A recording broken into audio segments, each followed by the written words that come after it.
M23 wagoma kusitisha vita na wavamia mji mpya. Kundi la waasi wa M23 limegoma kusitisha vita ambapo linaendelea na mashambulizi mashariki mwa Jamhuri ya Kidemokrasia ya Kongo na kuingia katika mji mpya wa Walikale, ikiwa zimepita siku mbili baada ya Rais wa Kongo Felix Tshisekedi na Rais wa Rwanda Paul Kagame watoe wito wa kusitisha mapigano kufuatia mkutano wao uliofanyika huko Katari. Milio ya risasi ilisikika usiku wa jana karibu na mji huo katika eneo la Nyambagi ambao mapigano yamekuwa yakiendelea kati ya waasi wa M23 na jeshi la Kongo katika mji huo wenye utajiri mkubwa wa madini unaopatikana takriban kilomita 125 kaskazini magharibi mwa Goma.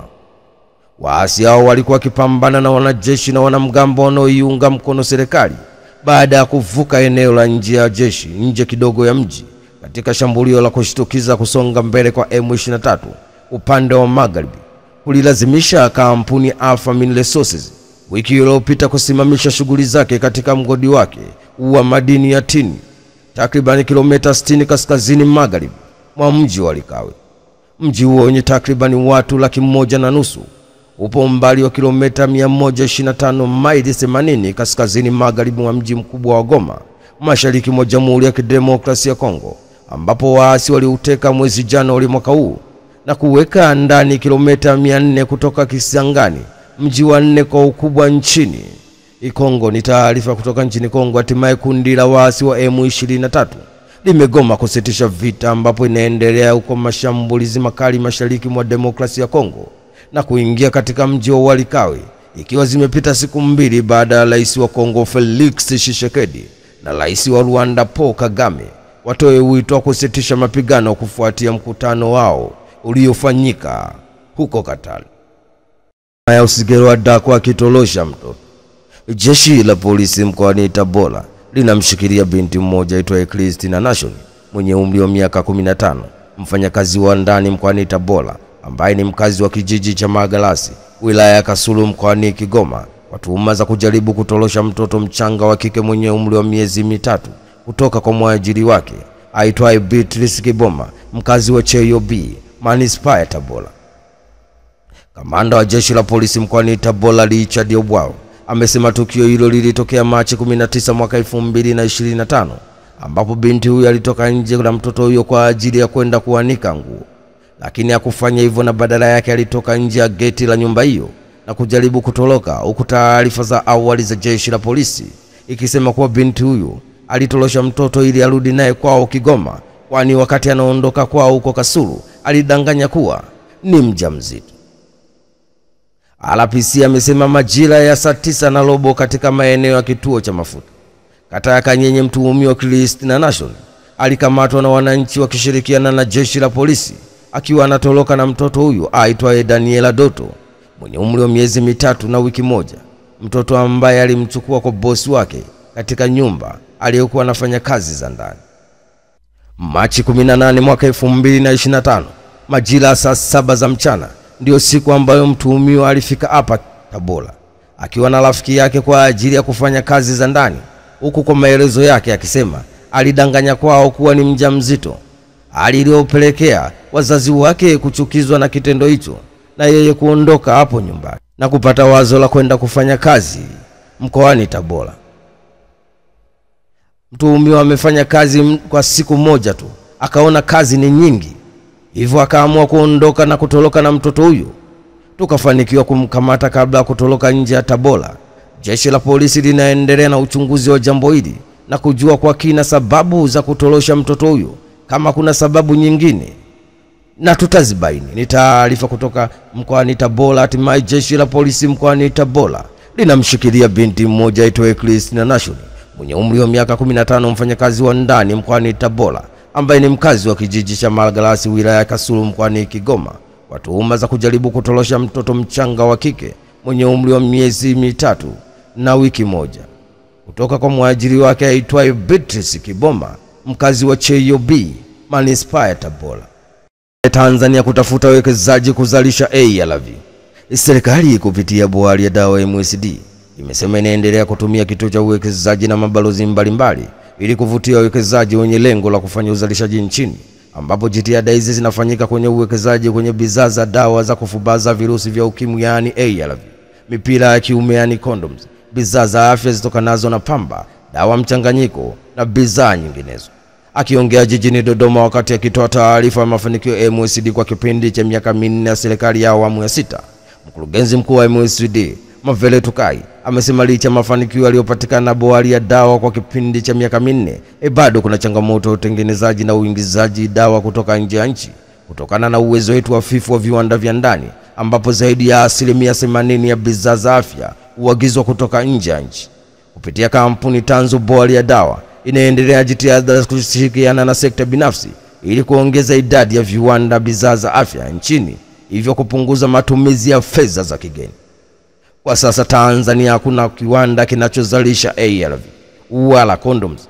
Hivyo viwanda hivyo vikifanikiwa kujengwa vitakuwa ni viwanda pekee vinavyozalisha bidhaa hizo, hatua ambayo itasaidia kuhakiki na kupatikana kwake kwa hususan wakati huu ambapo serikali ya Rais wa Marekani Donald Trump za kusitisha misaada ya USAID zinazokwenda kuasili upatikanaji wa ARV maeneo mbalimbali ikiwemo Afrika. Ni taarifa kutoka jijini Dodoma. Hatimaye serikali kupitia bohari ya dawa MSD imesema inaendelea kutumia kituo cha uwekezaji na mabalozi mbalimbali ili kuvutia wawekezaji wenye lengo la kufanya uzalishaji nchini Tanzania, ambapo jitihada hizi zikifanyika kwenye uwekezaji kwenye bidhaa za dawa za kufubaza virusi vya ukimwi yani ARV na mipira ya kiume yani condom, bidhaa za afya zitokanazo na pamba, dawa mchanganyiko na bidhaa nyinginezo. Raia wa Tanzania sasa mtaingia nchini Kongo bila visa. Wizara ya mambo ya nje na ushirikiano wa Afrika Mashariki inapenda kufahamisha umma kwamba serikali ya Jamhuri ya Kidemokrasia ya Kongo DRC imeondoa hitaji la visa kwa raia wa Tanzania wanaoingia DRC kuanzia Machi 20 mwaka 2025. Taarifa iliyotolewa na wizara inasema baada ya Jamhuri ya Kidemokrasia ya Kongo DRC kujiunga na Jumuiya ya Afrika Mashariki East Africa Community mwezi Julai mwaka 2022 na baadaye Septemba 2 mwaka 2023, serikali ya Jamhuri ya Muungano wa Tanzania iliondoa utaratibu wa malipo ya visa kwa raia wanaotoka nchini Kongo, kwa matarajio ya nchi ya DRC pia kufuta utaratibu wa kutoza malipo ya visa kwa msingi wa kuunga mkono umoja wao. Serikali ya Jamhuri ya Muungano wa Tanzania inaamini kuwa uamuzi huu wa serikali ya DRC ni hatua nzuri katika kuimarisha muungano na utakuwa na manufaa, ikizingatia kuwa muingiliano mkubwa wa wananchi wa nchi hizi mbili katika masuala mbalimbali ya kijamii, ya kibiashara, vile vile kuondolewa kwa hitajio la visa utachochea ukuaji wa uwekezaji, biashara na kupunguza gharama. Hatua hii ni mmoja wa mafanikio ya serikali ya awamu ya 6 inaongozwa na Rais wa Tanzania Daktari Samia Suluhu Hassan, Rais wa Jamhuri ya Muungano wa Tanzania, katika kuimarisha mahusiano ya kidiplomasia na ujirani mwema kwa vitendo na ishara ya Tanzania kuzingatia miongozo ya Jamhuri ya Afrika Mashariki pamoja na mkataba wa eneo hili la biashara la bara la Afrika.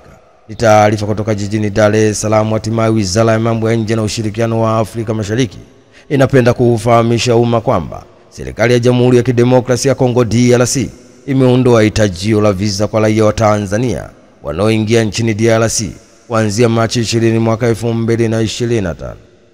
Hatimaye mwanafunzi abakwa ndani ya ofisi ya mwalimu mkuu. Jeshi la polisi mkoani Morogoro linamshikilia mwalimu wa shule ya sekondari Zombo iliyopo wilaya Kilosa mkoani Morogoro kwa tuhuma za kumbaka mwanafunzi wa kidato cha pili mwenye umri wa miaka 16.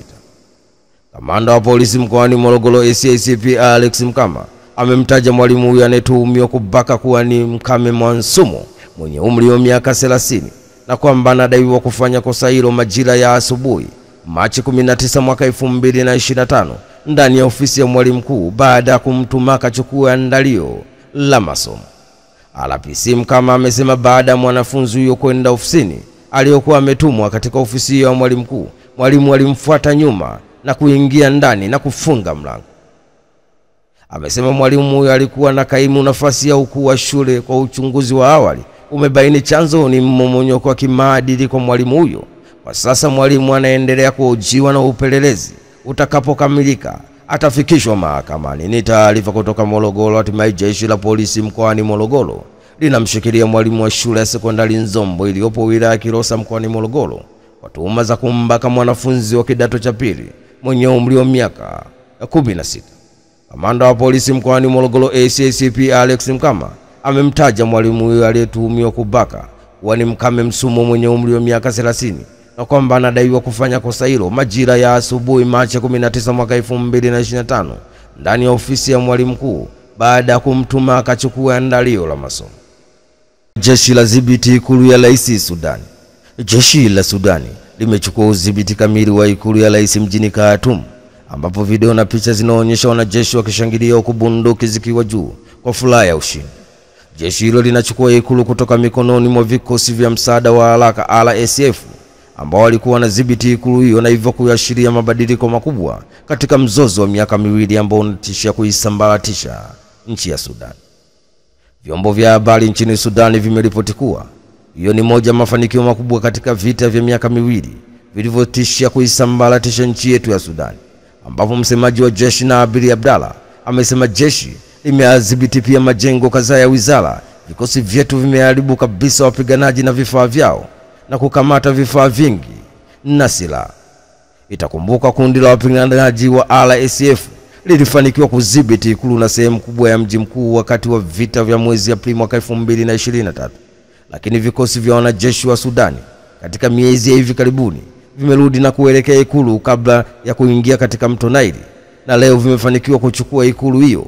RSF inashikilia udhibiti wa baadhi ya maeneo ya Khartoum, eneo la Omdurman pamoja na magharibi mwa Sudani, ambapo inapigana kutoa ngome ya mwisho ya jeshi huko Darfur. Pande zote mbili zimeapa kuendelea kupigana sehemu iliyobaki ya nchi, na hakuna juhudi zozote za mazungumzo ya amani zilizoelekezwa. Baada ya kudhibiti ikulu, jeshi lilikuwa likifanya msako katika maeneo yanayoizunguka ikulu kuwasaka wanajeshi wa kikosi cha RSF. Baada ya takriban miaka miwili ya vita, RSF inadhibiti sehemu kubwa ya magharibi mwa Sudani na sehemu za mji mkuu wa Khartoum, lakini imekuwa ikipoteza maeneo kadhaa katikati mwa Sudani baada ya jeshi kuyarejesha chini ya himaya yake. Makundi hayo mawili ya kijeshi yalifanya mapinduzi mwaka 2021 na mwezi Aprili mwaka 2023 baada ya mpango wa mpito kuzua mzozo mkali wa vita vilivyosababisha kile ambacho Umoja wa Mataifa unakiita ni mzozo mkubwa zaidi wa kibinadamu duniani, huku RSF na jeshi wakituhumiwa kwa ukiukaji mkubwa wa haki za kibinadamu. Ni taarifa kutoka mjini Sudani. Hatimaye jeshi la Sudani limechukua udhibiti kamili wa ikulu na rais mjini Khartoum, ambapo video na picha zinaonyesha wanajeshi wakishangilia huku bunduki zikiwa juu kwa furaha ya ushindi. Jeshi hilo linachukua ikulu kutoka mikononi mwa vikosi vya msaada wa haraka RSF ambao walikuwa wakidhibiti ikulu hiyo, na hivyo kuashiria mabadiliko makubwa katika mzozo uliodumu kwa ndani ya miaka miwili ambao unatishia kabisa kuisambaratisha nchi ya Sudan.